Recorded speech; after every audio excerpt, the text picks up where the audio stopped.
ప్రియమైన హిందూ బంధువులారా, శనివారం రోజు సుమారు మీ ఏరియాలో ఉన్న కొంతమంది కలిసి ఆలయంలో కలుద్దాం అని ఒక నిర్ణయం తీసుకోండి. ఎలా క్రైస్తవులైతే ఆదివారం చర్చికి వెళ్తారో, ఎలా ముస్లింలైతే శుక్రవారం మసీదుకు వెళ్తారో, అదే విధంగా మనమందరం ప్రతి శనివారం ఆలయానికి వెళ్ళే అలవాటు చేసుకుందాం. వారానికి కనీసం ఒకసారైనా ఒకరినొకరం కలుద్దాం.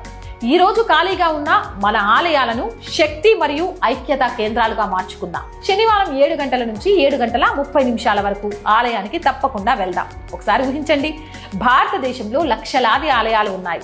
ప్రతి ఆలయంలో 50 నుంచి 100 మంది కలిసి శంఖానాదం, ఘంటానాదం, హారతి ధ్వని ఒకేసారి వినిపిస్తే ప్రతి శనివారం సాయంత్రం 7 గంటలకు మొత్తం భారత్ భక్తినాదంతో మారుమోగుతుంది. హిందువులు ఇంత పెద్ద సంఖ్యలో ప్రతి వారం ఆలయానికి రావడం ప్రారంభిస్తే అప్పుడు ఎవ్వరూ హిందువులను ఎగతాళి చేసే ధైర్యం చేయరు.